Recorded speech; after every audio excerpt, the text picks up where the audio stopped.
of how much success is too much before we get greedy and move on from a guy. And that's that situation. But there you go. So he's going to be dealing with that. And whether he I couldn't even tell you, because they very well could go, you know what?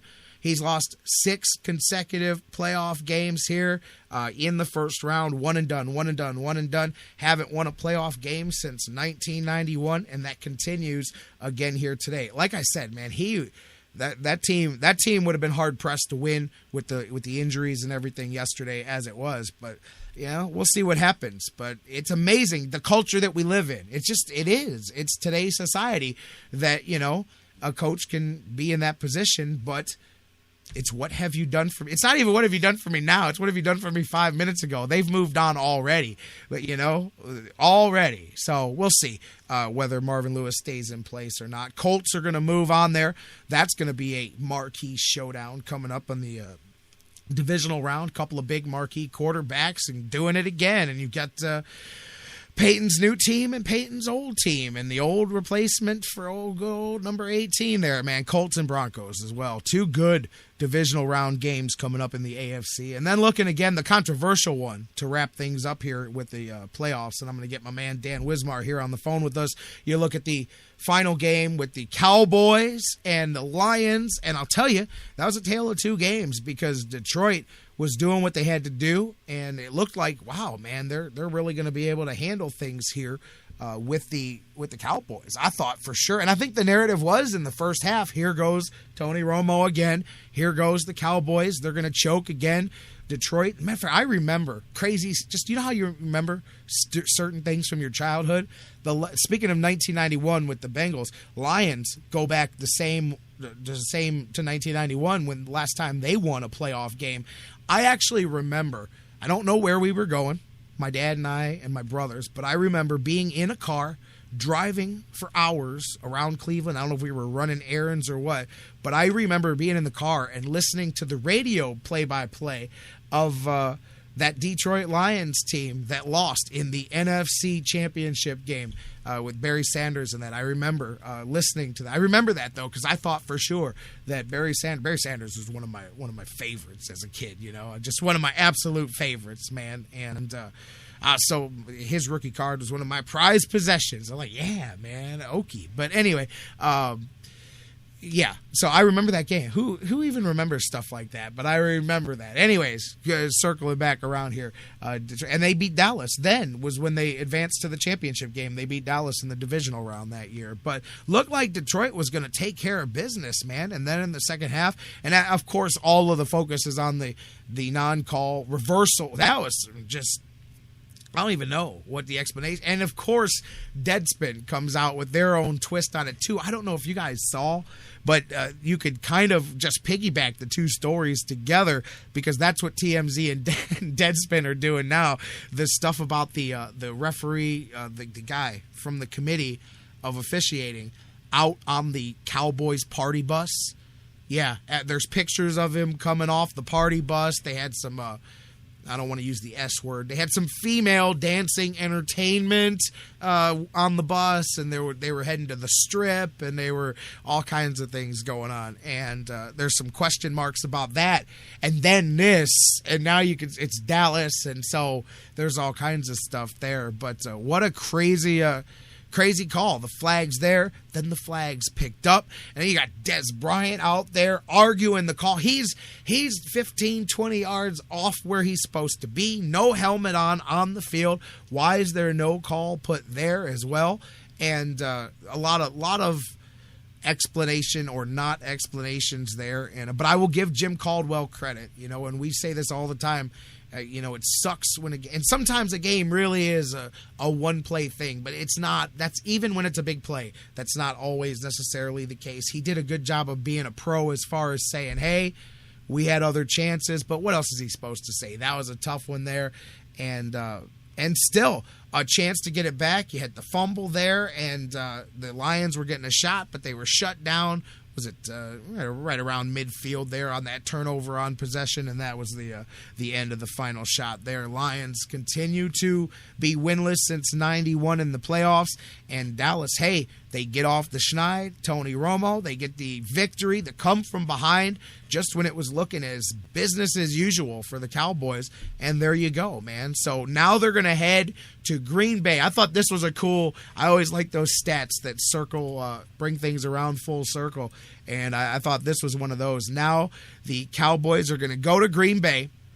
The last time that they played in Green Bay in the playoffs was the Ice Bowl, the legendary Ice Bowl back in 1967. So they'll get a chance to go wipe that. Hey, I'll tell you what, man, that'll be a good game there. All of the divisional games, looking forward to the next round of action. We'll talk some more about that. John McMullen normally with us today. He's tied up in meetings all day. He's going to be with us on Wednesday to start previewing the divisional round of the playoffs and look back at his thoughts on Wild Card Weekend. So I'm looking forward to that. Dr. Football will be, the definition of frozen tundra in the Ice Bowl there. Dr. Football is going to be here tomorrow. We'll talk some more as well with him about the Wild Card Weekend. We'll see what Dan Wismar thought about the games. I don't know if he was watching some football. We'll start talking some Buckeye football and more. Let's take a break. Hour 2 is upon us here in the Sports Fix, and let's get my man Dan Wismar in on the phones with us, and we'll talk some football, some Buckeyes, pigskin, the secondary ticket market beginning to get busy here. I'll tell you, tickets in general are up. I think in the secondary market overall, like 60% or so from last year's national title game. Some of that's going to come with the buzz of a bigger title game because you got the playoff and you've got Buckeyes always travel well, as we know. So let's talk about all of that. Well, Cardale Jones, and he tweeted the other day, third-string quarterback. That was all his tweet said. It was just a picture of himself, and it just said third-string quarterback. Gotta love it. He's got the chip on his shoulder, which is what the Buckeyes are going to need if they want to go duck hunting and bring that trophy back to Ohio. Let's talk about it with Dan Wismar from the Cleveland Fan coming up next after the news here on the Sports Fix.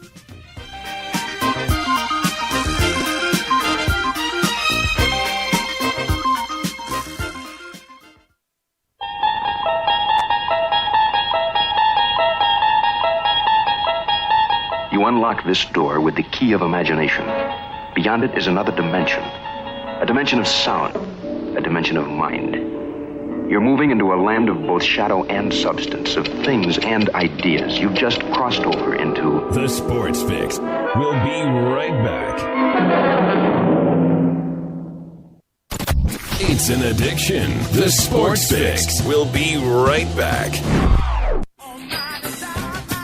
Business owners and professionals, do you want to take your business, your product, your team, your event to the next level? You want to advertise right here with the Sports Fix. Our listeners are among the most loyal listeners, terrestrial or internet. The Sports Fix universe is not only the radio show, Facebook and Sports Fix at AOL.com, and let me help you swing for the fences and hit it out of the park right here on the Sports Fix. Whether it's an oil change or a new set of tires, Quick Lane at Valley Ford Truck has you covered for your automotive car care needs. They're your neighborhood quick service experts. They also offer a low price tire guarantee. Choose from 13 brands, and if you find the same tires at a lower price within 30 days, Quick Lane at Valley, they're open late Monday through Thursday until 9 p.m. Check it off your to-do list and get on with your day. They also have a newly remodeled service lounge and additional service bay just for Quick Lane oil changes. Quick Lane at Valley Ford Truck is located at 5715 Canal Road, right under the 480 bridge in Valley View, just down the road from Independence. 5715 Canal Road, right under the 480 bridge in Valley View, just down the road from Independence. Come see why life is better in the Quick Lane. QuickLane.com/Valley Ford Truck. That's QuickLane.com/Valley Ford Truck. Portions of the Sports Fix brought to you by Signs and Ship, the official printing source of the Sports Fix. Locations in Ohio, Pennsylvania, Virginia, and Florida. Find out more at signsandship.com. News break. I'm Bob Picozzi with the College Football Report. We are now only 1 week away, 1 week from the first college football playoff championship game. Oregon will meet Ohio State in the championship game next Monday night at Cowboy Stadium, 8:30 Eastern Time on ESPN TV, 7 o'clock Eastern on ESPN Radio. Appearing on ESPN Radio's Marty and McGee show, ESPN analyst Kirk Herbstreit says The Buckeyes' ability to overcome injuries is a testament to the genius of Coach Urban Meyer. Braxton Miller's 4-year starting quarterback. You lose 10 days prior to camp. You're breaking in 4 new offensive linemen, 3 of which, by the way, started as rookies in the NFL. You lose your top running back, who's a big playmaker for the 49ers, defense, and Shazier and Bradley Roby. J.T. Barrett ready, who's never really played a game. Ohio State upset Alabama in the semifinals. The Crimson Tide's loss continuing an extremely disappointing bowl season for the SEC. ESPN analyst Jason Sehorn was a guest on the Championship Drive podcast. So when I think about it, I think we just put a little bit too much in that conference there through week 8. And then looking at it, let's end up with 4, 5. I mean, and this is a team that was in the top 4 at one point in time. So they got a lot of credit for being in the SEC. They got a lot of credit for playing in every, championship game for the last, 9 years, 13 years. So as a whole, though, I think we're seeing they need to play more out-of-conference foes that are quality instead of just the 2 they played. Oregon will be seeking its first national championship. Ohio State its 6th, but first since 2002.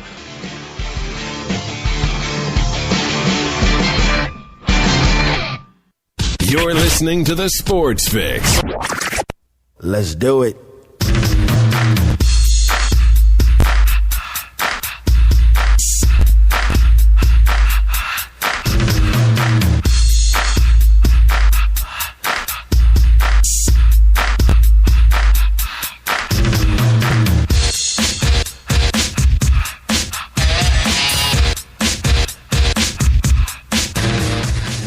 Welcome back to the Sports Fix Live, where if you guys could only be behind the scenes, I swear, it's like you couldn't script it. I spend the whole break going, damn, my head's just killing me, man. Boy, this is tough, man. My head's killing me. As soon as I hear the music, man, the green light, it's like that old expression, when the green light comes on, you never even know it, man. I'm like, hey, let's go to work. All right, we're talking, man. Give me another intravenous injection of coffee here. Let's go. I'm ready. Where's Dan Wismar? Let's talk. But it's just funny, man. The light comes on. Who cares? That's how it is, man. You got to keep going, man, because there's cats out there waiting. They're like, hey, man, we don't care, man. I didn't tell you to go get your head busted open, man. I'm listening to the Sports Fix, but I was just entertaining myself. Oh, speaking of entertaining myself, let's talk about that contest over there on the Facebook page again, man. I'll tell you what, man. I'm just gonna randomly say this. I mean, we're in the middle of the show, so whatever, man. But I have to come clean. Before I bring Dan Wismar on, before I start hour 2 of the show, I had some people ask me earlier what I was talking about at the beginning of the show. I decided, I shouldn't even do this because it'll probably end the entertainment for me here. But all I'm going to say is I started a contest on our Facebook page where the last comment wins. And allow your imagination to go with that and realize that organically it cannot end. It won't. It organically will never end. There will always be somebody else with one more comment. So 1,200 comments later, I came home from Erie to about 850. I said, oh my goodness. What are they? Wow. And it just keeps going and keeps going. It's like the Energizer Bunny. All it was, I'm a big ribber. I come from wrestling. We like to rib people. It's how you keep yourself from getting bored on the road. And I'm a big ribber. I love good, safe, practical jokes, man. And all that was a funny little thing that has really taken on a life of its own. But organically, it will never end. It'll never end. If it does, well, I'm wrong, but it's never going to end, I can tell you. It's just funny, guy. But anyways, that's the kind of stuff you get when you follow us on Facebook, so beware. J-Rock back with you guys. Conversation, keep it going. I promise I'll answer most of them, just not the ones on that thread. Facebook.com/TheSportsFix. Tweet with us at TheSportsFix, CLE. Email us, TheSportsFix@AOL.com. I'm going to go to the phones. As you heard in the news break, everything is kind of focusing this week on the national championship game, the Buckeyes and the Ducks. And as I said earlier, I saw the uniforms. I'm amazed that Oregon picked the one color combination you would have never picked, because there's not a stitch of green or neon or anything in this thing. Actually, kind of plain Jane looking to me. We'll talk about